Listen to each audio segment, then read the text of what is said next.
That is one half of the 6A bracket, and before we talk about the other side, let's take a look into who to watch for next season in Class 6A. New Mexico Football Friday contributor Kyle Henderson from NMPreps.com is here. Kyle, you get a good look at the kids during the offseason with the combine that you have, the Elite Combine, and tell us a little bit, give us an idea of what we might see coming up. Absolutely. The NMPreps.com Elite Combine will be 2016. It'll be year 10 of the event, which features 250 of the top high school football prospects in the state of New Mexico. Right. Big-time prospects from all over across the state of New Mexico come and compete in the bench press, 40 time, shuttle time, compete one-on-one. It's a big-time event. That's cool. In Las Cruces again. And Las Cruces again, huh? What's the date again? Probably looking for that last weekend of July. We don't want to conflict with the All-Star game, and there's some other events that we plan on, so more information to follow on that, but later in July. All right, good deal. Let's start talking about some of these prospects. Who you got first? Well, I think Adam Cook, a 6'4", 210-pound tight end out of Cleveland, certainly a prospect to watch. The next big thing out of Cleveland High School. The Storm 10-0 in the season. Cook has had a fantastic season, over 500 yards receiving on the year. I think he's the next Division I guy. All right, the next guy on your list here. Isaac Vance, what an incredible year the 5'10 Trojan has had out of Mayfield, running for over 1,000 yards, 16 touchdowns, has a great swagger about him. He was hurt during the early season, but came up, had a monster year. Trojans have scored 50, 60, 70 points this year. They take on Clovis Wildcats, should be a good one. All right, and then you're talking about Jordan Bird. Jordan Bird, the next big-time thing out of Albuquerque, if you want to say that. 4.3 speed, world-class speed. Jordan Bird, the top guy out of Albuquerque. He's a 100-meter champ as a freshman this year. He scored over 10 touchdowns here. He is catching a bomb from Orlando Perez. Jordan Bird, one to watch for 2016. And your next guy on the list, I think we know something about this guy, right? Josh Foley. There's been so many Foleys at Rio Rancho. Josh Foley, probably the best of the bunch, honestly. He ran for over 1,000 yards on the season. Ended his year against Singular, breaking his tibia, but I think Josh Foley is due for a monster senior year. He's getting interest from Boise State. Josh Foley, another guy with superior speed out of the class of 2017.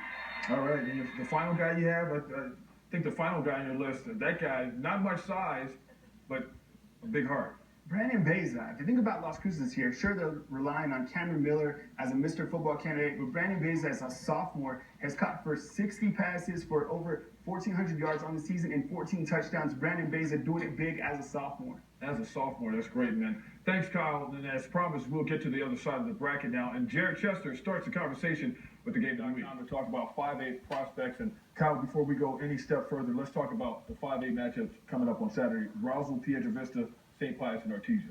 Roswell and Pedro Vista played earlier this year. Roswell actually beat Pedro Vista 19-10. You also have another matchup between the Artesia Bulldogs taking on St. Pius. Two teams are combined.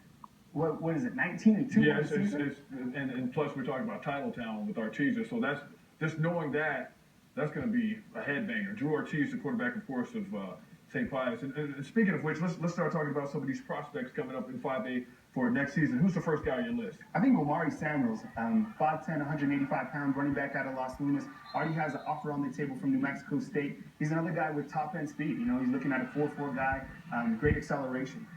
And the second guy you got? I think Avery sees one guy who didn't quite finish his season. He got injured on the year, but he's 240 pounds. Here he is at running back. He looks more like a running back or a defensive end, but I think he's one guy that we're going to get a chance to, redemption next year. Yeah, took an injury on that play there. And of course, Goddard, right? Always the Goddard Rockets. Under Mike Whalen, here's Cameron Stevens hooking up with one of his receivers. Actually, a pick right there, but Stevens has had quite the season. Over 1,100 yards, 15 touchdowns on the year. Cameron Stevens, quite the quarterback. And we talked about St. Pius just a minute ago. Drew Ortiz, my goodness. The season he's had 35 touchdowns on the year, hooking up with Miles Hilton for a touchdown. St. Pius probably the least 10-win team we've ever talked about, having a great season under San Juan Mendoza. Drew Ortiz can do it all, make the big pass, come up with the big run, fight the season. And they're in that big game Saturday. It's only fitting that we go to the last guy who happens to be from the team that they will be playing, Artesia Bulldogs. Man, Cody Scott, 13 sacks on the season, has a motor. One of the top players in the state of New Mexico, has had an amazing season. He can get after it. 22 reps of 185 pounds. He's in the weight room. He's a true Artesia Bulldog. And you expect to see some of these guys at the Combine?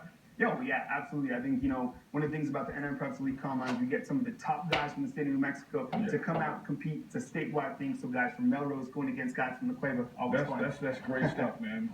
Kyle Henderson, thanks for your time. And speaking of time, We need to get back to the action, and we're going to start it up with Goddard at Centennial.